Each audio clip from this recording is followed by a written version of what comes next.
بسم اللہ الرحمن الرحیم۔ السلام علیکم معزز خواتین و حضرات، آج کی اس خاص ویڈیو میں ہم حضرت علی رضی اللہ تعالیٰ عنہ کے حیرت انگیز اور سبق آموز واقعات شیئر کر رہے ہیں۔ ویڈیو میں آپ جانیں گے کہ شیر خدا حضرت علی رضی اللہ تعالیٰ عنہ کی 40 کرامات، حضرت علی اور حضرت فاطمہ کی بے مثال شادی، اور حضرت علی رضی اللہ تعالیٰ عنہ سے کیے گئے عجیب سوالات کہ وہ کون سا نبی ہے جس نے 2 بہنوں سے نکاح کیا۔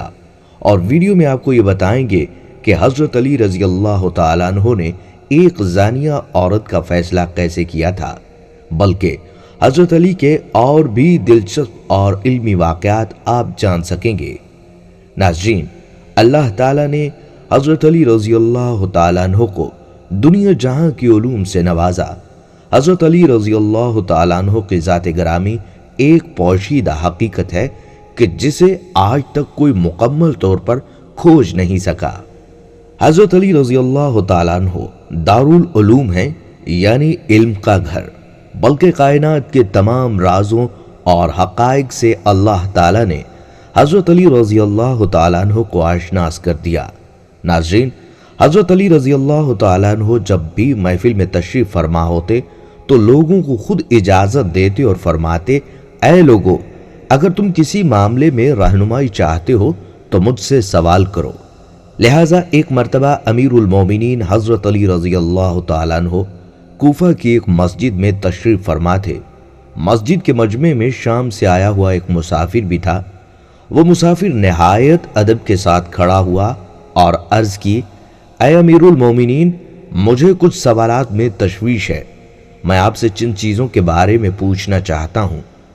حضرت علی رضی اللہ تعالیٰ عنہ نے جواب دیا، اگر تم سوالات پوچھنا چاہتے ہو تو پوچھو، اور اگر تم ضد بازی یا بحث کا ارادہ رکھتے ہو تو محفل کے آداب کو دیکھو اور خاموشی سے بیٹھ جاؤ۔ یہ مکالمہ سن کر مجمع میں موجود لوگ بھی حضرت علی رضی اللہ تعالیٰ عنہ کی جانب متوجہ ہوئے۔ اس شخص نے حضرت علی رضی اللہ تعالیٰ عنہ سے سوالات کا آغاز کیا اور کہنے لگا، مجھے درست معلومات کے لیے آپ سے چند سوالات پوچھنے ہیں۔ اے امیر المومنین، مجھے یہ بتائیے کہ اللہ تعالیٰ نے سب سے پہلے کس چیز کو پیدا کیا؟ آپ رضی اللہ تعالیٰ عنہ فرمانے لگے کہ اللہ تعالیٰ نے سب سے پہلے نور کو پیدا کیا۔ اس شامی نے سوال کیا کہ اللہ نے آسمانوں کو کس چیز سے پیدا کیا؟ آپ رضی اللہ تعالیٰ عنہ نے فرمایا، پانی کے بخارات اور بھاپ سے پیدا کیا۔ اس نے اگلا سوال کیا کہ زمین کس چیز سے بنائی گئی ہے؟ آپ رضی اللہ تعالیٰ عنہ نے فرمایا، پانی کی جھاگ سے۔ اس نے پھر سوال کیا کہ پہاڑ کس چیز سے بنائے گئے ہیں؟ آپ رضی اللہ تعالیٰ عنہ نے فرمایا کہ پانی کی موجوں سے۔ اس نے پھر سوال کیا کہ مکہ کو ام القریٰ کیوں کہا جاتا ہے؟ آپ نے جواب دیا، کیونکہ زمین اس کے نیچے بچھائی گئی ہے۔ اس نے پھر سوال کیا کہ آسمان دنیا کس چیز سے بنا ہے؟ آپ رضی اللہ تعالیٰ عنہ نے فرمایا کہ رکی ہوئی فوج سے۔ اس نے پھر سوال کیا کہ سورج اور چاند کا طول و عرض کیا ہے؟ آپ رضی اللہ تعالیٰ عنہ نے فرمایا، 900 فرسخ ضرب 900 فرسخ۔ اس نے پھر سوال کیا کہ ستارے کا طول و عرض کیا ہے؟ آپ رضی اللہ تعالیٰ عنہ نے فرمایا، 12 فرسخ ضرب 12 فرسخ۔ اس نے پھر سوال کیا کہ 7 آسمانوں کے رنگ اور ان کے علیحدہ علیحدہ نام بتائیں۔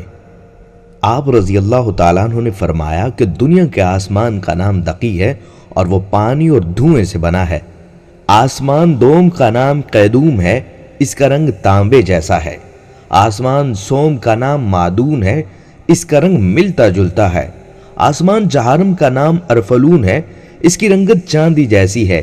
آسمان پنجم کا نام عیون ہے، اس کی رنگت سونے جیسی ہے۔ آسمان ششم کا نام عروس ہے اور وہ سبز یاقوت کا ہے۔ آسمان ہفتم کا نام اجمہ ہے اور وہ سفید موتی کا ہے۔ اب شامی نے پھر سوال کیا کہ بیل ہمیشہ سر کیوں جھکائے رہتا ہے اور کبھی بھی آنکھ اٹھا کر آسمان کی طرف نہیں دیکھتا؟ حضرت علی رضی اللہ تعالیٰ عنہ نے فرمایا کہ جب سے بنی اسرائیل نے گائے کی پوجا کی، اس دن سے بیل بیچارہ شرم کی وجہ سے آسمان کی جانب آنکھ نہیں اٹھاتا۔ ناظرین، اس نے پھر سوال کیا کہ وہ نبی کون ہے جنہوں نے بیک وقت 2 بہنوں سے نکاح کیا تھا۔ امیر المومنین حضرت علی رضی اللہ تعالیٰ عنہ نے جواب دیا کہ وہ حضرت یعقوب بن اسحاق علیہ السلام تھے، جنہوں نے حبار اور راحیل 2 بہنوں سے بیک وقت نکاح کیا تھا۔ اس کے بعد اللہ تعالیٰ نے دونوں بہنوں سے بیک وقت نکاح کو حرام کر دیا تھا۔ اس نے پھر سوال کیا کہ مد و جزر کیا ہے؟ حضرت علی رضی اللہ تعالیٰ عنہ نے جواب دیا کہ اللہ تعالیٰ نے سمندروں پر ایک فرشتہ مقرر کیا ہے جس کا نام رومان ہے۔ جب وہ اپنے قدم سمندر میں رکھتا ہے تو مد پیدا ہوتی ہے، اور جب وہ پاؤں نکالتا ہے تو جزر پیدا ہوتی ہے۔ اس نے پھر سوال کیا کہ جنات کا باپ کون ہے؟ امیر المومنین حضرت علی رضی اللہ تعالیٰ عنہ نے جواب دیا کہ جنات کے جد اعلیٰ کا نام شومان ہے، اور اسے اللہ تعالیٰ نے آگ کے شعلہ سے پیدا کیا تھا۔ اس نے پھر سوال کیا کہ کیا اللہ تعالیٰ نے قوم جنات کی طرف کسی نبی کو معبوس کیا؟ حضرت علی رضی اللہ تعالیٰ عنہ نے جواب دیا کہ جی ہاں، اللہ نے ایک نبی کو معبوس کیا تھا جس کا نام یوسف تھا۔ نبی نے انہیں اللہ کی دعوت دی، انہوں نے اس نبی کو قتل کر دیا تھا۔ اس نے پھر سوال کیا کہ ابلیس کا آسمان میں کیا نام تھا؟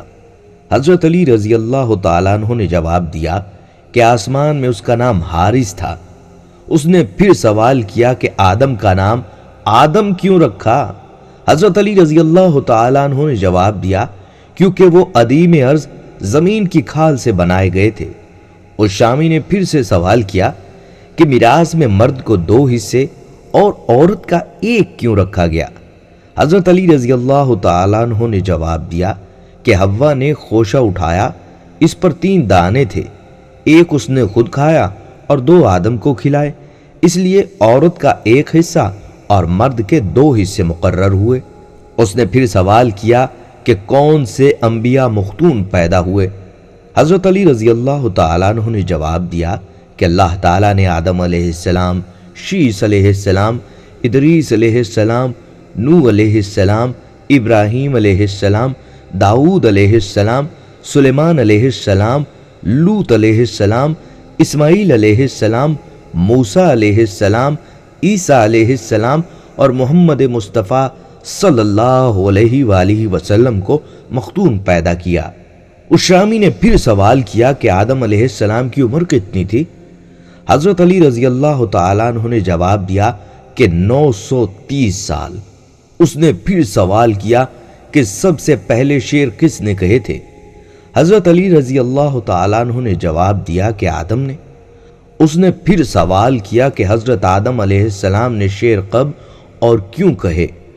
حضرت علی رضی اللہ تعالیٰ عنہ نے جواب دیا کہ حضرت آدم علیہ السلام جب زمین پر اترے تو انہوں نے زمین کی خاک اور وسعت اور ہوا کو دیکھا، اور پھر جب قابیل نے حابیل کو قتل کیا تو حضرت آدم علیہ السلام نے شعر کہے تھے۔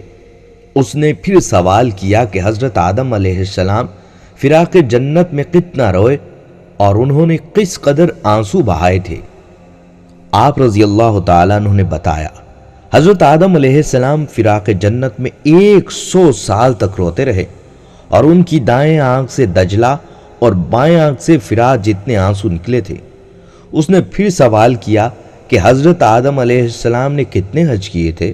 حضرت علی رضی اللہ تعالیٰ عنہ نے جواب دیا کہ انہوں نے 70 حج پیدل کیے تھے۔ جب وہ پہلا حج کرنے گئے تھے تو سرد بڑے سر کا پرندہ جو چھوٹی چڑیوں کا شکار کرتا تھا ان کے ساتھ تھا، جو انہیں پانی کے مقامات کی رہنمائی کرتا تھا، اور وہ پرندہ ان کے ہمراہ جنت سے آیا تھا، اسی لیے اسے سرد اور خفاف کھانے سے منع کیا گیا تھا۔ اس نے پھر سوال کیا کہ کفر کی ابتدا کس نے کی اور پہلا کافر کون تھا؟ حضرت علی رضی اللہ تعالیٰ عنہ نے جواب دیا کہ کفر کی ابتدا ابلیس سے ہوئی اور وہی کائنات کا پہلا کافر ہے۔ اس نے پھر سوال کیا کہ نوح علیہ السلام کا اصل نام کیا تھا؟ حضرت علی رضی اللہ تعالیٰ عنہ نے جواب دیا کہ نوح کا اصل نام سقن تھا، اور انہیں نوح کہنے کی وجہ یہ تھی کہ انہوں نے 950 برس تک قوم پر نوحہ کیا تھا۔ اس نے پھر سوال کیا کہ کشتی نوح کا طول و عرض کیا تھا؟ حضرت علی رضی اللہ تعالیٰ عنہ نے جواب دیا کہ اس کا طول 800 ہاتھ اور عرض 500 ہاتھ اور سطح زمین سے اس کی بلندی 80 ہاتھ تھی۔ اس کے بعد وہ شامی بیٹھ گیا اور 10 آدمیوں کی ایک جماعت نے حضرت علی رضی اللہ تعالیٰ عنہ سے سوال کیا، علم اور دولت دونوں میں سے کس کو برتری حاصل ہے؟ برائے مہربانی سب افراد کو الگ الگ جواب عطا فرمائیں۔ ان لوگوں کے سوالات کے حضرت علی رضی اللہ تعالیٰ عنہ نے 10 مختلف جواب ارشاد فرمائے۔ دولت فرعونوں کا ورثہ ہے اور علم انبیاء کا عطیہ۔ دولت کی حفاظت تم کرتے ہو جبکہ علم تمہاری حفاظت کرتا ہے۔ جس کے پاس دولت ہو اس کے بہت سے دشمن ہوتے ہیں اور جس کے پاس علم ہو اس کے بہت سے دوست ہوتے ہیں۔ دولت بانٹی جائے تو کم ہوتی ہے، علم بانٹا جائے تو بڑھتا ہے۔ دولت مند کنجوسی کی طرف مائل رہتا ہے اور عالم فیاضی کی طرف۔ دولت چرائی جا سکتی ہے جبکہ علم چرایا نہیں جا سکتا۔ دولت محدود ہے، اس کا حساب رکھا جا سکتا ہے۔ علم لامحدود ہے، اس کی کوئی انتہا نہیں۔ دولت وقت کے ساتھ گھٹتی رہتی ہے، علم کبھی نہیں گھٹتا۔ دولت سے اکثر دل و دماغ پر سیاہی چھا جاتی ہے، علم سے دل دماغ روشن ہو جاتے ہیں۔ دولت نے فرعون اور نمرود جیسے خدائی کا دعویٰ کرنے والے پیدا کیے، علم نے انسان کو سچے معبود سے متعارف کروایا۔ ناظرین کرام، پھر تورات کا ایک عالم حضرت علی رضی اللہ تعالیٰ عنہ کے پاس آیا اور اس نے آپ کے سامنے چند سوالات پیش کیے اور کہا، مجھے ان سوالوں کے فوری طور پر جواب دیں۔ حضرت علی رضی اللہ تعالیٰ عنہ نے اس سے فرمایا کہ تم سوال کرو۔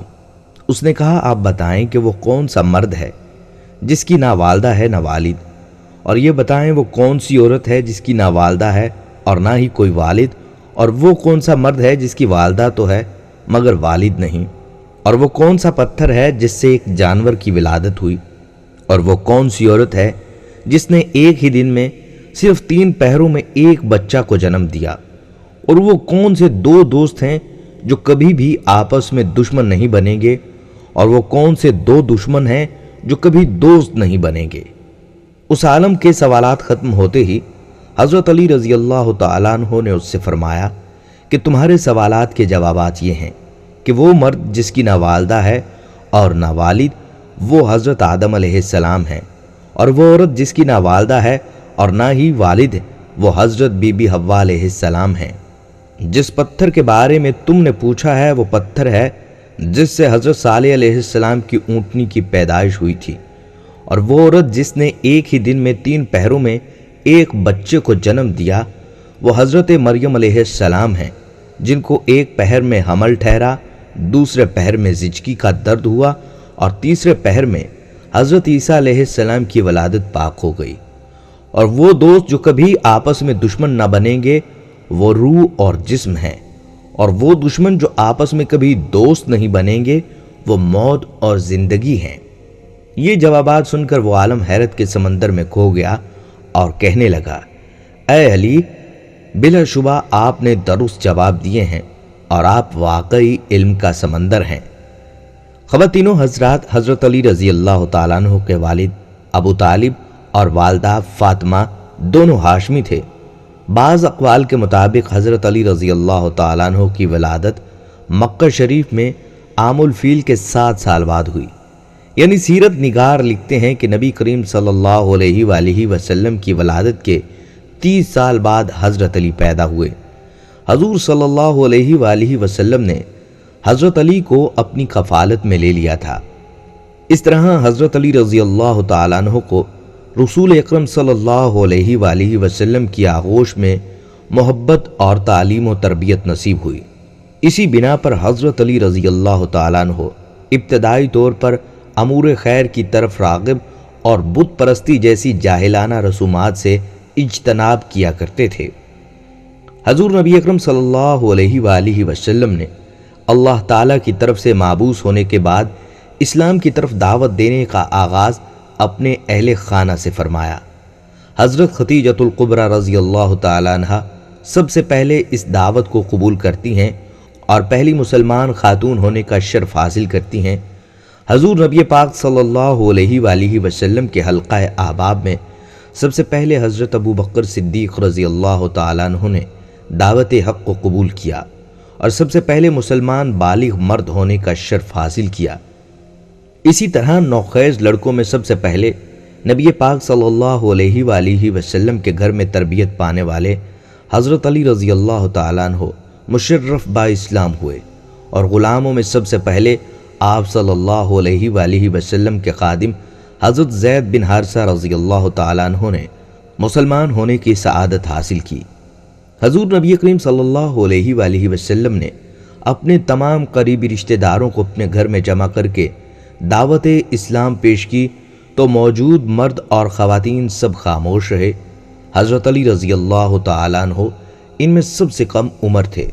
انہوں نے اٹھ کر کہا کہ گو میں عمر میں سب سے چھوٹا ہوں اور مجھے آشوب چشم کا عرضہ ہے اور میری ٹانگیں دبلی پتلی ہیں، تاہم میں آپ کا ساتھی اور دست و بازو بنوں گا۔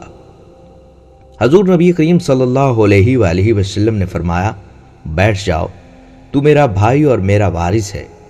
حضور نبی کریم صلی اللہ علیہ وآلہ وسلم کی مدینہ منورہ کی طرف ہجرت کے وقت حضرت علی رضی اللہ تعالیٰ عنہ کی عمر 23 سال تھی۔ سرور کائنات نے مشرکین مکہ کے محاصرے اور ان کے برے ارادوں کی اطلاع پا کر حضرت علی رضی اللہ تعالیٰ عنہ کو اپنے بستر پر لیٹ جانے کا حکم دیا اور مکہ کے لوگوں کی امانتیں جو آپ صلی اللہ علیہ وآلہ وسلم کے پاس رکھی گئی تھیں ان کے مالکوں کے سپرد کر دینے کی ہدایت فرمائی۔ اس شدید خطرے کی حالت میں حضرت علی رضی اللہ تعالیٰ عنہ حضور نبی کریم صلی اللہ علیہ وآلہ وسلم کے بستر پر سکون اور اطمینان کے ساتھ محو خواب ہو گئے۔ مشرکین مکہ یہ سمجھتے رہے کہ حضور نبی پاک صلی اللہ علیہ وآلہ وسلم ہی اپنے بستر پر موجود ہیں۔ وہ علل صبح اپنے ناپاک ارادہ کی تکمیل کے لیے اندر آئے تو یہ دیکھ کر حیران رہ گئے کہ آپ صلی اللہ علیہ وآلہ وسلم کی جگہ آپ کا ایک جان نثار اپنے آقا پر قربان ہونے کے لیے موجود ہے، اور آپ صلی اللہ علیہ وآلہ وسلم وہاں موجود نہیں ہیں اور حضرت ابو بکر صدیق رضی اللہ تعالیٰ عنہ کو ساتھ لے کر رات کے وقت مدینہ منورہ جا چکے ہیں۔ مشرکین مکہ اپنی اس غفلت کی بنا پر ایک دوسرے سے برہم ہوتے رہے اور حضرت علی رضی اللہ تعالیٰ عنہ کو چھوڑ کر اپنے اصل مقصود کی تلاش میں روانہ ہو گئے۔ حضرت علی رضی اللہ تعالیٰ عنہ نبی کریم صلی اللہ علیہ وآلہ وسلم کے مکہ سے تشریف لے جانے کے بعد 2 یا 3 دن مکہ میں رہے اور حضور صلی اللہ علیہ وآلہ وسلم کی ہدایت کے مطابق لوگوں کی امانتیں ان کے سپرد کر کے اور لین دین کے معاملات طے کر کے تیسرے یا چوتھے دن عازم مدینہ منورہ ہوئے۔ ناظرین کرام، 2 ہجری میں غزوہ بدر میں 313 جانثار صحابہ میں حضرت علی رضی اللہ تعالیٰ عنہ نمایاں تھے۔ نبی اکرم صلی اللہ علیہ وآلہ وسلم کے سیاہ رنگ کے 2 جھنڈوں میں سے ایک حضرت علی رضی اللہ تعالیٰ عنہ کے ہاتھ میں تھا۔ بدر کے میدان میں پہنچتے ہی حضور نبی پاک صلی اللہ علیہ وآلہ وسلم نے دشمن کی نقل و حرکت کا پتہ چلانے کے لیے حضرت علی رضی اللہ تعالیٰ عنہ کو چند منتخب جاں بازوں کے ساتھ بھیجا۔ انہوں نے نہایت خوبی کے ساتھ یہ خدمت سر انجام دی اور مجاہدین اسلام نے مشرکین سے پہلے پہنچ کر بدر کے اہم مقامات پر قبضہ کر لیا۔ 17 رمضان المبارک کو جنگ کی ابتدا میں اصول کے مطابق پہلے اکیلے مقابلہ شروع ہوا تو مشرکین کی طرف سے 3 بہادر جنگجو نکلے اور مسلمانوں سے مبارز طلب ہوئے۔ 3 انصاری مسلمانوں نے ان کی دعوت پر لبیک کہا اور آگے بڑھے تو مشرکین کے بہادر جنگجوؤں نے ان کا نام اور نسب پوچھا۔ جب یہ معلوم ہوا کہ وہ یثرب کے نوجوان ہیں تو ان کے ساتھ لڑنے سے مشرکین نے انکار کر دیا اور حضور صلی اللہ علیہ وآلہ وسلم کو پکار کر کہا کہ ہمارے مقابلے میں ہمارے ہمسر قبیلہ قریش کے آدمی بھیجو۔ اس پر حضور نبی پاک صلی اللہ علیہ وآلہ وسلم نے اپنے خاندان کے 3 قریبی عزیزوں حضرت حمزہ رضی اللہ تعالیٰ عنہ، حضرت علی رضی اللہ تعالیٰ عنہ اور حضرت عبیدہ رضی اللہ تعالیٰ عنہ بن حارث کو میدان میں بھیجا۔ حضرت علی رضی اللہ تعالیٰ عنہ نے اپنے حریف ولید کو ایک ہی وار میں تہہ تیغ کر دیا۔ اس کے بعد جھپٹ کر حضرت عبیدہ رضی اللہ تعالیٰ عنہ کی مدد کی اور ان کے حریف کو بھی قتل کر دیا۔ اس کے بعد جنگ شروع ہوئی تو حضرت علی رضی اللہ تعالیٰ عنہ نے شجاعت کے جو جواہر دکھائے کہ دنیا دنگ رہ گئی، اور اس طرح بہت سے کفار کو جہنم واصل کیا۔ ناظرین کرام، 3 ہجری میں غزوہ احد میں حضرت علی رضی اللہ تعالیٰ عنہ نے حضرت مصعب بن عمیر کی شہادت کے بعد آگے بڑھ کر علم سنبھالا اور بے جگری کے ساتھ داد و شجاعت دی۔ اس غزوہ میں حضور صلی اللہ علیہ وآلہ وسلم زخمی ہو گئے تھے۔ 4 ہجری میں غزوہ بنی نذیر میں بھی علم حضرت علی رضی اللہ تعالیٰ عنہ کے ہاتھ میں تھا اور وہ پیش تھے۔ بنو نذیر کو ان کی بد عہدی کے باعث جلا وطن کر دیا گیا تھا۔ 5 ہجری میں غزوہ خندق میں کبھی کبھار کفار مکہ گھڑ سوار خندق میں گھس کر حملہ کرتے تھے۔ ایک دفعہ گھڑ سواروں نے حملہ کیا تو حضرت علی رضی اللہ تعالیٰ عنہ نے چند جانبازوں کے ساتھ آگے بڑھ کر انہیں روکا اور گھڑ سواروں کے سردار عمرو کو قتل کر دیا۔ اس کے قتل ہونے کے بعد باقی سوار بھاگ کھڑے ہوئے۔ غزوہ خندق کے بعد بنو قریظہ کی سرکوبی کی مہم میں بھی علم نبوی حضرت علی رضی اللہ تعالیٰ عنہ کے ہاتھ میں تھا اور انہوں نے بنو قریظہ کے قلعہ پر قبضہ کر لیا۔ 6 ہجری میں بنو سعد کی سرکوبی کے لیے حضور نبی پاک صلی اللہ علیہ وآلہ وسلم نے حضرت علی رضی اللہ تعالیٰ عنہ کو 100 مجاہدین کی جماعت کے ساتھ مامور فرمایا۔ انہوں نے حملہ کر کے بنو سعد کو منتشر کر دیا اور یہود خیبر کی اعانت کرنے سے روک دیا۔ بنو سعد کے 500 اونٹ اور 2000 بکریاں مال غنیمت میں لے کر آئے۔ 7 ہجری میں فتح خیبر کا شرف بھی حضرت علی رضی اللہ تعالیٰ عنہ کو حاصل ہوا۔ اس معرکہ میں بھی حضور نبی کریم صلی اللہ علیہ وآلہ وسلم نے اپنا علم حضرت علی رضی اللہ تعالیٰ عنہ کو دیا تھا، اور علم دینے سے پہلے ایک دن فرمایا تھا کہ کل ایک ایسے بہادر کو علم دوں گا جو خدا اور رسول کا محبوب ہے، اور خیبر کی فتح اسی کے ہاتھ میں ہے۔ اس معرکہ میں حضرت علی رضی اللہ تعالیٰ عنہ نے خیبر کے یہودیوں کے سردار مرہب کو ایک ہی وار میں ڈھیر کر دیا تھا اور حیرت انگیز شجاعت کے ساتھ خیبر کے مضبوط قلعے کو فتح کر لیا۔ 8 ہجری میں فتح مکہ کے موقع پر آپ صلی اللہ علیہ وآلہ وسلم نے حضرت علی رضی اللہ تعالیٰ عنہ کو حکم دیا کہ وہ حضرت سعد بن عبادہ رضی اللہ تعالیٰ عنہ سے علم لے کر مکہ معظمہ میں داخل ہو جائیں۔ چنانچہ وہ مکہ میں داخل ہو گئے اور مکہ معظمہ بغیر کسی خون ریزی کے فتح ہو گیا۔ کعبہ کو بتوں سے پاک کرتے ہوئے حضور نبی کریم صلی اللہ علیہ وآلہ وسلم نے حضرت علی رضی اللہ تعالیٰ عنہ کو اپنے کندھے پر چڑھا کر سب بتوں کو گرانے کا حکم دیا۔ انہوں نے سلاخ سے اکھاڑ کر اس بت کو پاش کر دیا اور خانہ کعبہ کو تمام بتوں سے پاک کر دیا۔ حضرت علی رضی اللہ تعالیٰ عنہ کو فقہ و اجتہاد میں کافی کامل دسترس حاصل تھی۔ بڑے بڑے صحابہ کرام، یہاں تک کہ حضرت عمر رضی اللہ تعالیٰ عنہ اور حضرت عائشہ صدیقہ رضی اللہ تعالیٰ عنہ کو بھی کبھی کبھی حضرت علی رضی اللہ تعالیٰ عنہ کے فضل و کمال کا ممنون ہونا پڑتا تھا۔ فقہ و اجتہاد کے لیے کتاب و سنت کے علم کے ساتھ سرعت فہم، دقیقہ اور غیر معمولی ذہانت کی بڑی ضرورت ہوتی ہے۔ حضرت علی رضی اللہ تعالیٰ عنہ کو یہ سب کمالات اللہ کی طرف سے عطا کیے گئے تھے۔ مشکل سے مشکل اور پیچیدہ مسائل کی تہ تک آپ رضی اللہ تعالیٰ عنہ کی نقطہ رسائی آسانی سے پہنچ جاتی تھی۔ قرآن و سنت اور فقہ و اجتہاد میں گہری بصیرت کی بنا پر حضرت علی رضی اللہ تعالیٰ عنہ منصب قضاء کے لیے بہت زیادہ موزوں تھے۔ حضرت عمر رضی اللہ تعالیٰ عنہ فرمایا کرتے تھے کہ ہم میں سے مقدمات کے فیصلے کے لیے سب سے موزوں حضرت علی رضی اللہ تعالیٰ عنہ ہیں۔ حضرت عبداللہ بن مسعود رضی اللہ تعالیٰ عنہ نے فرمایا، ہم یعنی صحابہ کہا کرتے تھے کہ مدینہ والوں میں سب سے زیادہ صحیح فیصلے کرنے والے حضرت علی رضی اللہ تعالیٰ عنہ ہیں۔ حضور نبی کریم صلی اللہ علیہ وآلہ وسلم نے یمن کے قاضی کے طور پر حضرت علی رضی اللہ تعالیٰ عنہ کو مقرر فرمایا تھا۔ ان کے حق میں دعا بھی کی اور قضاء کے سارے بنیادی اصولوں کی تعلیم بھی دی۔ حضور نبی کریم صلی اللہ علیہ وآلہ وسلم نے انہیں فرمایا تھا، علی، جب تم دو آدمیوں کا جھگڑا چکانے لگو تو صرف ایک آدمی کا بیان سن کر فیصلہ نہ کرو، اس وقت تک اپنے فیصلے کو روکو جب تک دوسرے کا بیان بھی نہ سن لو۔ خلیفہ دوم حضرت عمر فاروق رضی اللہ تعالیٰ عنہ نے بھی حضرت علی رضی اللہ تعالیٰ عنہ کو مدینہ کا قاضی مقرر فرمایا تھا۔ علی رضی اللہ تعالیٰ عنہ نے ماہر، عادل، قابل قاضی کے طور پر اپنے فرائض سر انجام دیے۔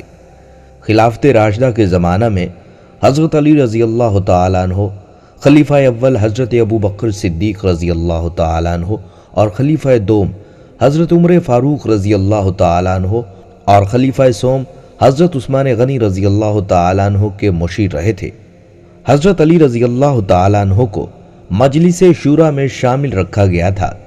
حضرت عمر رضی اللہ تعالیٰ عنہ کو جب کوئی مشکل معاملہ پیش آ جاتا تو حضرت علی رضی اللہ تعالیٰ عنہ سے مشورہ کرتے۔ حضرت علی رضی اللہ تعالیٰ عنہ کے عدالتی فیصلے اسلامی قانون کے بہترین نظائر کی حیثیت رکھتے تھے، اس لیے اہل علم نے ان کو تحریری صورت میں مدون کر لیا تھا۔ ناظرین کرام، ایک جنگ میں لڑائی اپنے عروج پر تھی، موت کا رقص جاری تھا اور حضرت علی رضی اللہ تعالیٰ عنہ شہادت کے شوق میں میدان میں اپنی جان کی بازی لگاتے ہوئے کسی تردد اور بزدلی کے بغیر جواہر شجاعت دکھا رہے تھے اور بہت سے یہودیوں کو ٹھکانے لگا چکے تھے۔ قلعہ فتح ہونے کے قریب تھا کہ اچانک قلعہ کے پہرے داروں کا ایک گروہ نکلا اور ایک گروہ نے حضرت علی رضی اللہ تعالیٰ عنہ پر اس زور سے وار کیا تعالیٰ عنہ کے ہاتھ سے ڈھال گر گئی۔ چنانچہ حضرت علی رضی اللہ تعالیٰ عنہ نے پکار کر کہا، اس ذات کی قسم جس کے قبضہ قدرت میں میری جان ہے، یا تو میں بھی شہادت کا وہی مزہ چکھوں گا جو حضرت حمزہ رضی اللہ تعالیٰ عنہ نے چکھا تھا، اللہ تعالیٰ میرے لیے ضرور اس قلعے کو فتح فرما دے گا۔ یہ فرما کر آپ رضی اللہ تعالیٰ عنہ شیر کی طرح ایک پرانے دروازے کی طرف دوڑے جو قلعہ کے پاس پڑا ہوا تھا۔ آپ نے اس دروازے کو اٹھایا اور اس کو ڈھال کی جگہ استعمال کرتے ہوئے بچاؤ کا ذریعہ بناتے رہے۔ جب تک آپ دشمنوں سے لڑنے میں مصروف رہے، وہ دروازہ آپ کے ہاتھ میں ہی رہا، یہاں تک کہ آپ رضی اللہ تعالیٰ عنہ کے ہاتھ پر اللہ تعالیٰ نے اس قلعہ کو فتح دی۔ اس کے بعد آپ رضی اللہ تعالیٰ عنہ نے اس دروازے کو پھینک دیا۔ حضرت ابو رافع رضی اللہ تعالیٰ عنہ فرماتے ہیں کہ حضرت علی رضی اللہ تعالیٰ عنہ کے ساتھ موجود لشکر اس بات کا عینی شاہد ہے کہ میں اپنے 7 آدمیوں سمیت یہ کوشش کرتا رہا کہ اس دروازے کو اٹھا پائیں جسے حضرت علی رضی اللہ تعالیٰ عنہ نے اٹھا رکھا تھا، لیکن ہم ایسا نہ کر سکے۔ خواتین و حضرات، ایک مرتبہ ایک کمزور جسم کا شخص حضرت علی رضی اللہ تعالیٰ عنہ کی خدمت میں حاضر ہوا اور آپ کے سامنے بیٹھ کر کمزور آواز میں کہنے لگا، حضرت علی رضی اللہ تعالیٰ عنہ، مجھے تقدیر کے بارے میں بتائیے، اس کی کیا حقیقت ہے؟ اس کے اس سوال کے جواب میں حضرت علی رضی اللہ تعالیٰ عنہ نے فرمایا، یہ ایک تاریک راستہ ہے، تم اس پر چل نہیں سکو گے، یہ ایک گہرا سمندر ہے، تم اس میں داخل نہیں ہو سکتے۔ اس شخص نے دوبارہ اپنا سوال دہرایا، آپ مجھے تقدیر کے بارے میں بتا دیجئے۔ حضرت علی رضی اللہ تعالیٰ عنہ نے انہیں سمجھانے کی بہت کوشش کی، لیکن وہ شخص مسلسل اصرار کرتے ہوئے آپ رضی اللہ تعالیٰ عنہ سے تقدیر کے متعلق سوال کرنے لگا۔ حضرت علی رضی اللہ تعالیٰ عنہ نے فرمایا، یہ اللہ کا راز ہے جو تجھ سے پوشیدہ ہے، لہٰذا تم اس راز کو افشا نہ کرو۔ جب اس شخص کا اصرار مزید بڑھا اور اس نے ایک مرتبہ پھر حضرت علی رضی اللہ تعالیٰ عنہ سے تقدیر کے متعلق سوال کیا تو حضرت علی رضی اللہ تعالیٰ عنہ نے ارشاد فرمایا، اے سوال کرنے والے، یہ تو بتا اللہ تعالیٰ نے تجھے اپنی منشا کے مطابق پیدا کیا یا تیری مرضی کے مطابق؟ اس نے عرض کیا، اللہ نے مجھے اپنی مرضی اور منشا کے مطابق پیدا کیا۔ حضرت علی رضی اللہ تعالیٰ عنہ نے فرمایا، تو بس پھر تجھے جس کام کے لیے چاہے استعمال کرے۔ ایک مرتبہ ایک یہودی حضرت علی رضی اللہ تعالیٰ عنہ کے پاس آیا اور خباثت بھرے انداز میں پوچھنے لگا، حضرت ہمارا رب کب سے ہے؟ یہ سن کر حضرت علی رضی اللہ تعالیٰ عنہ کا چہرہ سرخ ہو گیا، اپنا ہاتھ اس کے شانے پر رکھ کر اس کو جھنجھوڑا اور فرمایا، وہ ذات ایسی نہیں ہے کہ ایک زمانے میں موجود نہیں تھی اور پھر موجود ہوئی، بلکہ وہ ابتدا سے موجود ہے۔ وہ ذات بلا کیفیت ہے، نہ اس سے قبل کچھ تھا اور نہ اس کی کوئی انتہا ہے، اور وہ ہر انتہا کی انتہا ہے۔ اس آدمی نے انکساری کے ساتھ اپنا سر جھکا لیا اور کہنے لگا، اے ابو الحسن، آپ نے سچ فرمایا، بے شک اے ابو الحسن، آپ نے سچ فرمایا۔ پھر اس کے بعد اس کی آنکھوں سے آنسو جاری ہو گئے اور اس نے اللہ تعالیٰ کی معبودیت اور رسول اللہ صلی اللہ علیہ وآلہ وسلم کی رسالت کا اقرار کیا اور مسلمان ہو کر واپس چلا گیا۔ معزز خواتین و حضرات، ایک مرتبہ حضرت سیدنا عمر رضی اللہ تعالیٰ عنہ کے عہد خلافت میں ایک لڑکے کو زنا کے جرم میں سزا دینے کے لیے لے جایا جا رہا تھا۔ واضح رہے کہ اسلام میں شادی شدہ زانی کے لیے سنگسار اور غیر شادی شدہ کے لیے 80 کوڑے بطور سزا ہے۔ وہ لڑکا اونچی اونچی آواز میں پکار رہا تھا، میں بے گناہ ہوں، مجھے سزا نہ دی جائے۔ حضرت علی رضی اللہ تعالیٰ عنہ کا وہاں سے گزر ہوا۔ حضرت علی رضی اللہ تعالیٰ عنہ نے اس لڑکے کی پکار سن کر سرکاری اہلکاروں کو رکنے کا حکم فرمایا اور لڑکے سے پوچھا کیا معاملہ ہے۔ لڑکے نے حضرت علی رضی اللہ تعالیٰ عنہ سے کہا، جناب، جس جرم کی نسبت میری طرف کی جا رہی ہے وہ میں نے نہیں کیا، دعویٰ کرنے والی میری ماں ہے۔ حضرت علی رضی اللہ تعالیٰ عنہ نے فرمایا، اس کی سزا کو روک دیا جائے، میں اس کیس کو دوبارہ سن لوں گا، اگر یہ لڑکا گنہگار ہوا تو تب سزا دینا۔ دوسرے دن حضرت علی رضی اللہ تعالیٰ عنہ نے لڑکے کو اور عورت کو عدالت میں طلب فرمایا۔ عورت سے پوچھا، کیا اس نے تیرے ساتھ کوئی غلط کام کیا ہے؟ اس نے کہا ہاں۔ پھر حضرت علی رضی اللہ تعالیٰ عنہ نے لڑکے سے پوچھا، یہ عورت تیری کیا لگتی ہے؟ تو اس نے جواب دیا، یہ میری ماں ہے۔ عورت نے اسے اپنا بیٹا ماننے سے انکار کر دیا۔ فیصلہ سننے کے لیے لوگوں کا بہت زیادہ ہجوم جمع تھا۔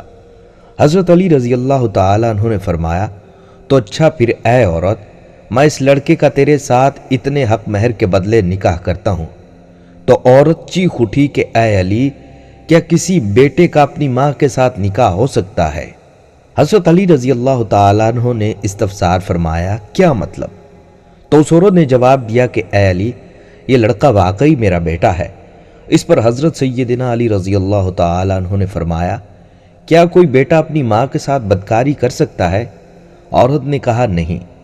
حضرت علی رضی اللہ تعالیٰ عنہ نے فرمایا، تو پھر تو نے اپنے بیٹے پر ایسا الزام کیوں لگایا؟ تو عورت نے جواب دیا، اے علی، میری شادی ایک امیر کبیر شخص سے ہوئی تھی، اس کی بہت زیادہ جائیداد تھی، یہ بچہ بھی کم سن دودھ پیتا ہی تھا کہ میرا خاوند مر گیا۔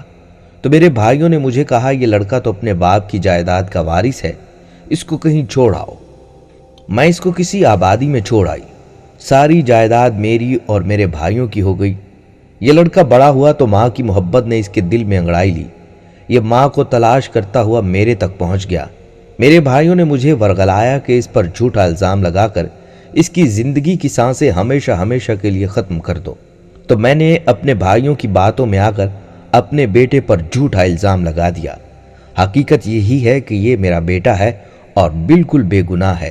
پھر جب اس قصے کا علم امیر المومنین خلیفۃ المسلمین خلیفہ دوم سیدنا عمر رضی اللہ تعالیٰ عنہ کو ہوا تو انہوں نے فرمایا، آج اگر علی نہ ہوتے تو عمر ہلاک ہو جاتا۔ اسی طرح حضرت علی رضی اللہ تعالیٰ عنہ کے دور میں دو مسافر چلنے کے بعد بہت تھک گئے، انہیں بہت شدید بھوک محسوس ہوئی۔ دونوں سایہ دار درخت کے نیچے بیٹھ گئے اور اپنے اپنے کھانے کے برتن کھولے۔ ایک کے پاس 5 روٹیاں تھیں اور دوسرے کے پاس 3۔ ابھی کھانا شروع بھی نہیں کیا تھا کہ تیسرا مسافر پاس سے گزرا۔ سلام کرنے پر دونوں نے جواب دیا، پھر کو کھانے کی دعوت دی، اس نے قبول کر لی۔ تینوں نے کھانا کھایا۔ کھانا کھانے کے بعد وہ صاحب کھڑے ہو گئے اور 8 درہم دیتے ہوئے کہا، جو کھانا تناول کیا ہے اس کے عوض یہ درہم، اور 8 درہم دیتے ہوئے کہا، جو کھانا کھایا ہے اس کے بدلے میں یہ درہم رکھ لیجئے۔ اس کے جانے کے بعد دونوں کے درمیان رقم کی تقسیم کو لے کر تنازع کھڑا ہو گیا۔ جس شخص کی 5 روٹیاں تھیں وہ 5 درہم خود رکھنے پر اور 3 دوسرے کو دینے پر بضد تھا۔ جس شخص کی 3 روٹیاں تھیں وہ رقم کو برابر تقسیم کرنے کا خواہاں تھا۔ آخرکار فیصلے کے لیے حضرت علی رضی اللہ تعالیٰ عنہ کے پاس حاضر ہوئے، پورا واقعہ سنایا۔ حضرت علی رضی اللہ تعالیٰ عنہ نے 3 روٹیوں والے سے کہا، جب تمہاری 3 روٹیاں تھیں تو تمہیں 3 درہم پر راضی ہو جانا چاہیے تھا، مگر وہ اڑ گیا۔ حضرت علی رضی اللہ تعالیٰ عنہ نے فرمایا، تمہارا ساتھی 3 درہم دے کر تم پر احسان کر رہا ہے، دراصل تم 1 درہم کے حقدار ہو۔ اس شخص نے ادب سے کہا، سبحان اللہ، اگر انصاف کا یہی تقاضا ہے تو مجھے وجہ بتائیے، میں 1 درہم پر راضی ہو جاؤں گا۔ آپ رضی اللہ تعالیٰ عنہ نے اسے سمجھاتے ہوئے فرمایا، روٹیاں 8 تھیں اور کھانے والے 3۔ ظاہر ہے 8 3 پر تقسیم نہیں ہوتا، اس لیے مانا جائے گا کہ تینوں نے برابر روٹیاں کھائی ہیں۔ سب کو مساوی کرنے کے لیے روٹیوں کے ٹکڑے مانے جائیں گے، ہر روٹی کو 3 ٹکڑوں میں تقسیم کیا جائے گا۔ اس طرح 8 روٹیوں کے 24 ٹکڑے ہوئے۔ اس حساب سے ہر شخص نے روٹی کے 8 ٹکڑے کھائے۔ اب چونکہ تمہاری 3 روٹیاں تھیں، ان کے 9 ٹکڑے ہوئے، جن میں سے 8 ٹکڑے تم نے خود کھا لیے، باقی بچا 1 ٹکڑا، وہ تیسرے شخص نے کھا لیا۔ ساتھی کی 5 روٹیوں کے 15 ٹکڑے ہوئے، جن میں سے 8 اس نے اور باقی 7 تیسرے شخص نے کھائے۔ اس شخص نے تمہاری روٹی کا 1 ٹکڑا کھایا، اس لیے تمہارا حق 1 درہم ہے۔ وہ شخص خوشی خوشی 1 درہم پر راضی ہو گیا۔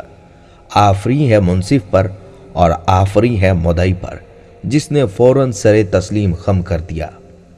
ایک اور واقعہ آپ رضی اللہ تعالیٰ عنہ کی ذہانت سے متعلق یوں ہے کہ 3 آدمیوں کے درمیان 17 اونٹوں کی تقسیم پر جھگڑا ہو گیا، کیونکہ ان میں سے ایک کا کل آدھا حصہ تھا، دوسرے کا تہائی اور تیسرے کا 9واں حصہ تھا۔ ہر ایک صحیح اور مکمل اونٹ لینا چاہتا تھا، لیکن 17 کا عدد مذکورہ حصوں پر بغیر کسر کے تقسیم نہیں ہوتا تھا۔ یہ معاملہ حضرت علی رضی اللہ تعالیٰ عنہ کی خدمت میں پیش ہوا۔ آپ رضی اللہ تعالیٰ عنہ نے ان تینوں آدمیوں سے فرمایا، اگر تم اجازت دو تو میں بغیر اونٹ ذبح کیے صحیح فیصلہ کر دوں، اور فیصلہ میں آسانی کے لیے اونٹوں میں اپنا 1 اونٹ شامل کر دوں۔ ان لوگوں نے کہا، کوئی حرج نہیں۔ چنانچہ آپ رضی اللہ تعالیٰ عنہ نے اپنا 1 اونٹ ان 17 اونٹوں میں ملا دیا، تو اونٹ 18 ہو گئے۔ آپ رضی اللہ تعالیٰ عنہ نے ان میں سے آدھا حصہ کے مالک کو کہا، تم اس سے نصف حصہ الگ کر لو۔ اس نے 9 اونٹ علیحدہ کر لیے۔ پھر آپ نے تہائی حصے والے سے فرمایا، تم اپنا تہائی حصہ یعنی 6 اونٹ علیحدہ کر لو۔ پھر آپ نے 9ویں حصے والے سے فرمایا، تم 18 کا 9واں حصہ یعنی 2 اونٹ لے لو۔ اس نے اپنے 2 اونٹ لے لیے۔ اس طرح یہ 17 اونٹ پورے ہو گئے اور آپ نے اپنا اونٹ واپس لے لیا۔ تینوں حصے داروں نے اس تقسیم کو بہت پسند کیا اور فیصلہ کو تسلیم کر لیا۔ ناظرین کرام، حضرت علی رضی اللہ تعالیٰ عنہ کی بہت سی کرامات ہیں۔ آپ کی کرامتوں میں چند کرامات یہ ہیں کہ مقام صفین کو جاتے ہوئے حضرت علی رضی اللہ تعالیٰ عنہ کا لشکر ایک ایسے میدان سے گزرا جہاں پانی نایاب تھا۔ پورا لشکر پیاس کی شدت سے بیتاب ہو گیا۔ وہاں گرجا گھر میں ایک راہب رہتا تھا۔ اس نے بتایا، یہاں سے 2 کوس کے فاصلے پر پانی مل سکے گا۔ کچھ لوگوں نے اجازت طلب کی تاکہ وہاں جا کر پانی پئیں۔ یہ سن کر آپ اپنے خچر پر سوار ہو گئے اور ایک جگہ کی طرف اشارہ فرمایا کہ اس جگہ تم لوگ زمین کو کھودو۔ چنانچہ لوگوں نے زمین کی کھدائی شروع کر دی تو ایک پتھر ظاہر ہوا۔ لوگوں نے اس پتھر کو نکالنے کی انتہائی کوشش کی، لیکن تمام آلات بیکار ہو گئے اور پتھر نہ نکل سکا۔ یہ دیکھ کر آپ رضی اللہ تعالیٰ عنہ کو جلال آ گیا اور آپ اپنی سواری سے اتر کر آئے، اپنی آستین چڑھائی اور اپنے دونوں ہاتھوں کی انگلیوں کو اس پتھر کی دراز میں ڈال کر زور لگایا، اور دیکھتے ہی دیکھتے وہ پتھر نکل پڑا۔ اس پتھر کے نیچے نہایت ہی صاف اور شیریں پانی کا چشمہ ظاہر ہو گیا۔ تمام لشکر نے اس پانی کو سیراب ہو کر پیا۔ لوگوں نے اپنے جانوروں کو بھی پلایا اور لشکر کے تمام مشکیزوں کو بھی بھر لیا۔ پھر آپ رضی اللہ تعالیٰ عنہ نے اس پتھر کو اسی جگہ پر رکھ دیا۔ گرجا گھر کا عیسائی راہب آپ کی یہ کرامت دیکھ کر سامنے آیا اور آپ رضی اللہ تعالیٰ عنہ سے دریافت کیا کہ آپ فرشتہ ہیں؟ تو حضرت علی رضی اللہ تعالیٰ عنہ نے فرمایا، نہیں۔ اس نے پوچھا، کیا آپ نبی ہیں؟ آپ رضی اللہ تعالیٰ عنہ نے فرمایا نہیں۔ اس نے کہا پھر آپ کون ہیں؟ آپ رضی اللہ تعالیٰ عنہ نے فرمایا میں پیغمبر رسول حضرت محمد صلی اللہ علیہ وآلہ وسلم کا صحابی ہوں، اور مجھ کو حضور صلی اللہ علیہ وآلہ وسلم نے چند باتوں کی وصیت بھی فرمائی ہے۔ یہ سن کر اس عیسائی نے اسلام قبول کر لیا۔ آپ رضی اللہ تعالیٰ عنہ نے فرمایا تم اتنی مدت سے اسلام قبول کیوں نہیں کر رہے تھے؟ راہب نے کہا ہماری کتابوں میں یہ لکھا ہوا ہے کہ اس گرجا گھر کے قریب جو ایک چشمہ پوشیدہ ہے، اس چشمہ کو وہی شخص ظاہر کرے گا جو یا تو نبی ہوگا یا نبی کا صحابی ہوگا۔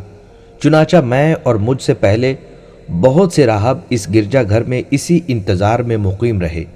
اب آج آپ نے یہ چشمہ ظاہر کر دیا تو میری مراد بر آئی ہے، اس لیے میں نے آپ کے نبی کے دین کو قبول کر لیا ہے۔ راہب کی تقریر سن کر آپ رو پڑے اور اس قدر روئے کہ آپ کی ریش مبارک آنسوؤں سے تر ہو گئی، اور پھر آپ رضی اللہ تعالیٰ عنہ نے ارشاد فرمایا الحمدللہ۔ یہ راہب مسلمان ہو کر آپ کے خادموں میں شامل ہو گیا اور آپ کے لشکر میں داخل ہو کر شامیوں سے جنگ کرتے ہوئے شہید ہو گیا، اور آپ رضی اللہ تعالیٰ عنہ نے اس کو اپنے دستے مبارک سے دفن کیا اور اس کے لیے مغفرت کی دعا فرمائی۔ حضرت عبد الرحمن چھوٹی عمر کے تھے، یعنی ابھی جوانی کا وقت تھا، تو اس وقت نبی کریم صلی اللہ علیہ وآلہ وسلم نے آپ کو گورنر بنا کر بھیجا، تو آپ فوراً عرض کرنے لگے یا رسول اللہ صلی اللہ علیہ وآلہ وسلم مجھے سیاست نہیں آتی، میں دو لوگوں کے درمیان فیصلہ نہیں کر سکتا، اور مصالحت کا طریقہ بھی میں نے کبھی نہیں سیکھا۔ رسول اللہ صلی اللہ علیہ وآلہ وسلم نے فرمایا اے علی میں تمہارے لیے دعا کرتا ہوں تمہیں کبھی مشکل پیش نہ آئے گی، بس یہ یاد رکھنا جب بھی تمہارے پاس کوئی شخص فریاد لے کر آئے تو تم اس کی بات کو مکمل سننا اور دوسرے شخص کی بات سنے بغیر کبھی فیصلہ نہ کرنا۔ حضرت علی رضی اللہ تعالیٰ عنہ فرماتے ہیں کہ اس دعا کی وجہ سے مجھے کبھی پریشانی نہیں ہوئی، اور ہمیشہ فیصلہ کرتے وقت اللہ کی مدد ساتھ پائی، اور میں نے اس نصیحت پر خوب عمل کیا جب تک دوسرے فریق کی بات نہ سن لیتا کوئی نتیجہ اخذ نہ کرتا۔ یہ تو ایک چھوٹا سا واقعہ ہے۔ غزوہ خیبر میں حضرت علی رضی اللہ تعالیٰ عنہ کو رسول اللہ صلی اللہ علیہ وآلہ وسلم نے جھنڈا عطا فرمایا، اور کس شان سے فتح حاصل ہوئی اس کا تذکرہ ہم آئندہ ویڈیو میں کریں گے۔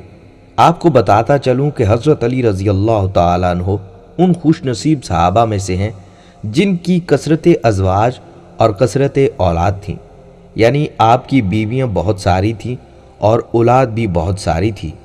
کثرت ازواج یعنی متعدد شادیوں کی فضیلت پر بہت سارے لوگ بیان کرتے ہیں، اور اس کے اتنے فائدے ہیں کہ جہاں ایک سے زائد شادیوں کا رواج پڑ جائے وہاں سے بے حیائی رخصت ہو جاتی ہے، فسادات اور لڑکیوں کا گھر سے بھاگ جانا ختم ہو جاتا ہے، معاشرہ میں امن و سکون پھیلنے لگتا ہے۔ اس لیے صحابہ کرام کے دور میں بھی دیکھا جائے تو ایک شادی والے صحابہ بہت کم سننے کو ملتے ہیں، بلکہ کوئی صحابی ایسا نہیں جس نے ایک شادی کی ہو، نہ ہونے کے برابر ہے۔ اور حضرت علی رضی اللہ تعالیٰ عنہ کے بارے میں یہ روایت ہے کہ آپ کی 9 شادیاں تھیں، ٹوٹل 9 شادیاں، یعنی آپ طلاق بھی دے دیا کرتے تھے اور بیک وقت ایک سے زائد بیویاں بھی رکھ لیا کرتے تھے۔ اسی وجہ سے بعض روایات میں معلوم ہوا ہے کہ نبی صلی اللہ علیہ وآلہ وسلم نے نکاح کے وقت حضرت علی رضی اللہ تعالیٰ عنہ سے فرمایا تھا کہ فاطمہ میری بیٹی ہے، میرے جگر کا ٹکڑا ہے، تم نے اس کو تکلیف دی تو مجھے بھی تکلیف ہوگی۔ محدثین لکھتے ہیں یہ ایک زبردست اشارہ تھا اس طرف کہ فاطمہ کے ہوتے ہوئے علی دوسری شادی نہ کریں، لہٰذا حضرت علی رضی اللہ تعالیٰ عنہ اس بات پر قائم رہے، حالانکہ آپ رضی اللہ تعالیٰ عنہ کثرت سے طلاق دیا کرتے تھے اور آپ کی طبیعت بھی جلالی تھی، مگر حضرت فاطمہ رضی اللہ تعالیٰ عنہ کو کبھی نقصان نہیں پہنچایا، یعنی کوئی تکلیف نہیں پہنچائی۔ جب تک حضرت فاطمہ رضی اللہ تعالیٰ عنہ زندہ رہیں آپ ان کی خدمت کرتے رہے، پھر جب وہ اس دار فانی سے کوچ کر گئیں تو حضرت علی رضی اللہ تعالیٰ عنہ نے پرورش کے لیے ایک خادمہ اور عورت چاہی تھی، اس لیے حضرت علی رضی اللہ تعالیٰ عنہ نے دوسرے رشتہ کی تلاش شروع کر دی۔ خدا کی قدرت دیکھیے اور قدرت کے فیصلے دیکھیے، جس عورت سے شادی ہوئی اس کا نام بھی فاطمہ تھا۔ یہ ایک نیک سیرت، سچی اور پاکیزہ خاتون تھی جنہوں نے پہلے ہی دن حضرت علی رضی اللہ تعالیٰ عنہ کو گزارش کر دی تھی کہ مجھے بچوں کے سامنے کبھی فاطمہ نہ کہیے گا، کیونکہ بچوں کو اپنی ماں کی یاد آئے گی۔ دوسری بات یہ کہ میری ان فاطمہ الزہرا جو خاتون کی جنت کی عورتوں کی سردار ہیں ان سے کوئی مناسبت ہی نہیں، میں ان کی قدموں کی خاک کے برابر بھی نہیں۔ وہ ایسی عظیم الشان اور مثالی عورت ہیں جنہوں نے فرمایا تھا کہ زندگی میں کبھی کسی نامحرم کی مجھ پر نظر نہیں پڑی، اور میرا جنازہ بھی رات کے اندھیرے میں نکالنا تاکہ جنازہ پر بھی کسی نامحرم کی نظر نہ پڑے۔ تو ایسی عظیم خاتون سے میری نسبت نہیں ہو سکتی، بلکہ میں تو خاتمہ اور کنیز بن کر آئی ہوں تاکہ ان کے بچوں کی خدمت کر سکوں۔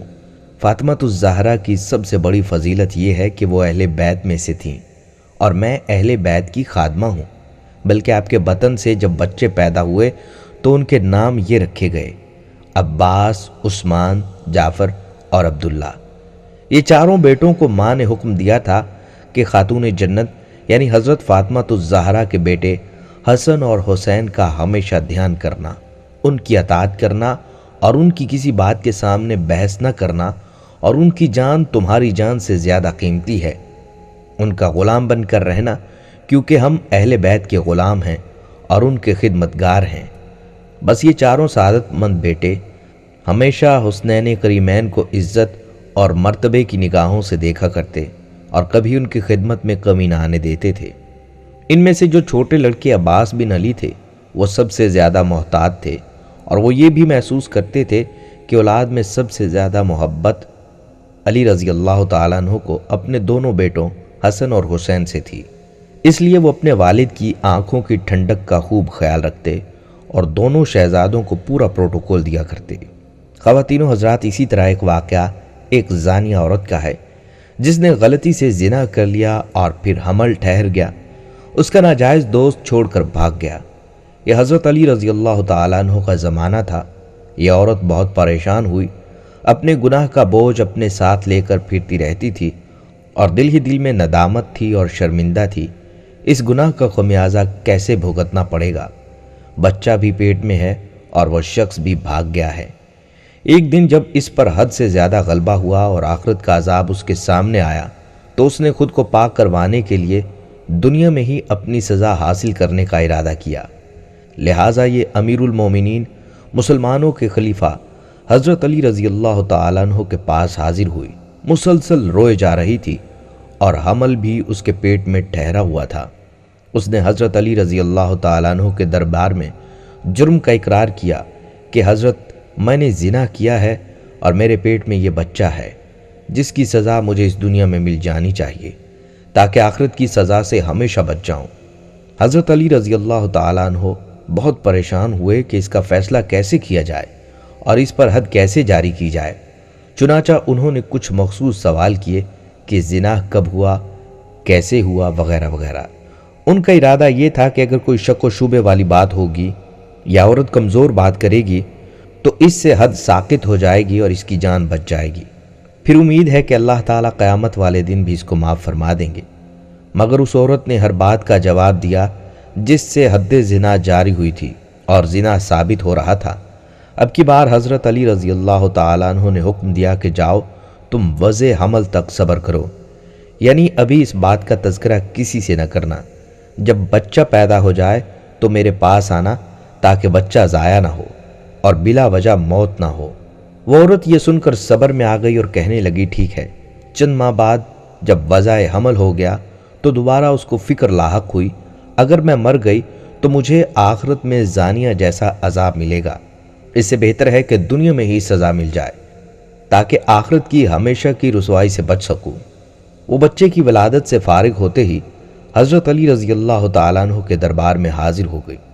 حضرت علی رضی اللہ تعالیٰ عنہ پریشان ہو گئے کہ میں نے تو سوچا تھا یہ اپنا گناہ بھول جائے گی اور بچے کی خوشی سے اس کا خیال بدل جائے گا، مگر یہ تو پھر آ گئی۔ دوبارہ آپ نے وہی سوال دہرائے اور اس عورت نے تفصیلی سے حال بتلایا جس سے زنا ثابت ہوتا تھا۔ کوئی شک و شبے والی بات نہ تھی۔ اب حضرت علی رضی اللہ تعالیٰ عنہ نے حکم فرمایا کہ تم ابھی جاؤ اور بچے کو دودھ پلاؤ۔ تمہارے علاوہ بچے کا کوئی وارث نہیں، اس کو کوئی پالنے والا بھی نہیں، لہٰذا کم از کم 2 سال تک اس کو دودھ پلاؤ۔ پھر واپس آنا، پھر حد جاری کریں گے۔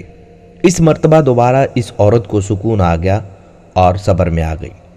وہ سوچنے لگی کہ بچے کا کوئی قصور نہیں، میں اس کو اکیلا چھوڑ کر حد جاری کروا کر مر جاؤں۔ چنانچہ وہ 2 سال تک خوش و خرم رہی اور خوب توجہ اور محبت سے بچے کو پالا۔ جب وہ بچہ 2 سال کا ہو گیا اور کھانا وغیرہ کھانے لگا تو یہ عورت تیسری مرتبہ حاضر ہوئی۔ اب یہ پہلے سے بھی زیادہ بے چین تھی اور اصرار کر رہی تھی کہ مجھ پر حد جاری کی جائے تاکہ میرے گناہ بخش دیے جائیں اور مجھے پاک کیا جائے۔ اب یہ تیسری شہادت اس کی خود کی ہو چکی تھی۔ جب حضرت علی رضی اللہ تعالیٰ عنہ نے دوبارہ وہی سوال دہرائے اور کوئی شک و شبہ والی بات سامنے نہ آئی تو 3 شہادتیں اس کی زنا کی اس کی زبان سے موصول ہو چکی تھی۔ حضرت علی رضی اللہ تعالیٰ عنہ بہت پریشان تھے کہ اب کون سی ایسی بات کی جائے کہ یہ عورت واپس نہ آئے اور اللہ سے توبہ کر لے تاکہ اس کے گناہ معاف ہو جائیں، کیونکہ جب یہ 4تھی مرتبہ آئے گی اور 4 شہادتیں اس کی زبان سے پوری ہو جائیں گی پھر حد جاری کرنا ضروری ہو جائے گا۔ چنانچہ بہت سوچ و بچار کے بعد حضرت علی رضی اللہ تعالیٰ عنہ نے ارشاد فرمایا، اے عورت، ابھی تمہارے بچے کا شیر خواری کا زمانہ ختم ہو چکا ہے، مگر اس کو پالنے والا تمہارے علاوہ کوئی نہیں، اس لیے اگر اس کو اکیلا چھوڑ دیا تو بہت امید ہے کہ وہ زندہ نہ بچ پائے۔ اس لیے بچے کی زندگی بچانے کے لیے یہ فیصلہ کرنا ضروری ہے کہ تم جا کر بچے کی پرورش کرو اور اس کو اتنا خود مختار بنا دو اگر چھت پر اکیلا چھوڑ دیا جائے تو وہ نیچے نہ گرے۔ یہ عورت اس عجیب و غریب فیصلے پر حیران ضرور ہوئی، مگر امیر المومنین کا فیصلہ تھا اس لیے مان لیا۔ امیر المومنین حضرت علی رضی اللہ تعالیٰ عنہ اس عورت کو زندہ رکھنا چاہتے تھے تاکہ یہ توبہ کر لے اور اس کی توبہ کی وجہ سے اللہ تعالیٰ اس کے گناہ کو معاف کر دیں۔ آپ کو امید تھی اب یہ لوٹ کر نہیں آئے گی، کیونکہ کم از کم 10-12 سال تک بچہ اس قابل نہیں ہوتا کہ اس کو چھت پر اکیلا چھوڑا جا سکے۔ لہٰذا حضرت علی رضی اللہ تعالیٰ عنہ کو یہ واقعہ بھول گیا، مگر یہ عورت اس گناہ کی ندامت اپنے دل میں لیے ہوئے تھی۔ کئی سال گزرنے کے بعد یہ عورت حضرت علی رضی اللہ تعالیٰ عنہ کے دربار میں حاضر ہونے کے لیے گھر سے نکلتی ہے۔ راستے میں اس کو صحابی مل گئے جن کو معلوم ہوا یہ عورت طہارت چاہتی ہے اور حد جاری کروانا چاہتی ہے، مگر بچے کی فکر کی وجہ سے پریشان ہے، تو انہوں نے اس عورت کو تسلی دلائی کہ میں خود اس بچے کی کفالت کروں گا۔ لہٰذا وہ عورت اس صحابی کو لے کر امیر المومنین کے دربار میں آئی۔ حضرت علی رضی اللہ تعالیٰ عنہ نے دیکھا کہ بچہ بڑا ہو گیا ہے اور عورت بھی دوبارہ اسی اصرار کے ساتھ حاضر ہو چکی ہے کہ میں طہارت چاہتی ہوں۔ آپ رضی اللہ تعالیٰ عنہ نے دوبارہ بچے کی طرف دیکھا تو یہ بات بھی معلوم ہوئی کہ صحابی نے اس کے بچے کی کفالت کا ذمہ لے لیا ہے۔ یہ بات سن کر حضرت علی رضی اللہ تعالیٰ عنہ کا چہرہ غصہ اور ناراضی سے سرخ ہو گیا۔ وہ صحابی ڈر گئے اور کہنے لگے، یا امیر المومنین، کہ میری کفالت کی وجہ سے آپ پریشان ہو گئے؟ حضرت علی رضی اللہ تعالیٰ عنہ دل ہی دل میں سوچ رہے تھے، یا الہی، اب تو 4 شہادتیں بھی پوری ہو گئیں اور بچے کی وجہ سے اس عورت کو میں حد زنا کی تکلیف سے بچانا چاہتا تھا، مگر اس صحابی نے وہ عذر بھی ختم کر دیا۔ چنانچہ اب اعلان ہو گیا کہ اس عورت پر حد زنا جاری کی جائے، یعنی اب سب کے سامنے اس کو سنسار کیا جائے۔ حضرت علی رضی اللہ تعالیٰ عنہ نے مقام کی نشاندہی کر دی کہ فلاں مقام پر اس عورت کو سزا دی جائے گی۔ سب لوگ اس مقررہ وقت پر پتھر لے کر پہنچ جائیں۔ دوسرے دن اشراق کے وقت سب جمع ہوئے اور عورت کا آدھا بدن گڑھے میں ڈال کر بند کر دیا گیا، باقی آدھے بدن پر پتھر برسانے کا حکم تھا۔ اسی دوران ایک عجیب و غریب اعلان کیا گیا۔ حضرت علی رضی اللہ تعالیٰ عنہ ایک اونچی چیز پر چڑھ کر لوگوں سے مخاطب ہوئے اور فرمایا، تم میں سے کوئی بھی ایسا شخص اس کو پتھر نہیں مار سکتا جس کی اپنی گردن پر حد ہو۔ یہ عجیب و غریب شرط سن کر وہاں کے سارے لوگ منتشر ہو گئے۔ وہ سمجھ چکے تھے کہ پتھر مارنے میں تخفیف کی جا رہی ہے، لہٰذا صرف 2 بندے وہاں پر موجود تھے، حسنین کریمین یعنی حضرت حسن رضی اللہ تعالیٰ عنہ اور حضرت حسین رضی اللہ تعالیٰ عنہ۔ آخرکار انہی 2 نے پتھر مار کر اس عورت کو طہارت بخشی اور دنیا میں ہی اس کے کیے کی سزا دے دی گئی تاکہ آخرت کے لیے ہمیشہ ہمیشہ کے لیے سرخرو ہو جائے۔ ناظرین کرام، ہمارے سردار حضرت علی رضی اللہ تعالیٰ عنہ نے 4 برس 9 ماہ اور چند دن خلافت کے امور سر انجام دیے۔ آخر کار اس دنیا میں 63 برس گزار کر خارجی ابن ملجم کے ہاتھوں کوفہ میں 21 رمضان المبارک 40 ہجری کو شہادت پائی۔ ہماری اللہ تعالیٰ سے دعا ہے کہ اللہ پاک حضرت علی رضی اللہ تعالیٰ عنہ کی قبر مبارک پر لاکھوں کروڑوں رحمتوں کا نزول فرمائے اور ہمیں حضرت علی جیسا حکمران بار بار نصیب فرمائے۔ اللہ تعالیٰ ہمیں ان بزرگ ہستیوں کے نقش قدم پر چلائے۔ اللہ تعالیٰ مجھے اور تمام مسلمانوں کو حضرت علی رضی اللہ تعالیٰ عنہ کی سیرت سے رہنمائی حاصل کر کے اپنی زندگیوں کو سنوارنے کی توفیق عطا فرمائے، آمین۔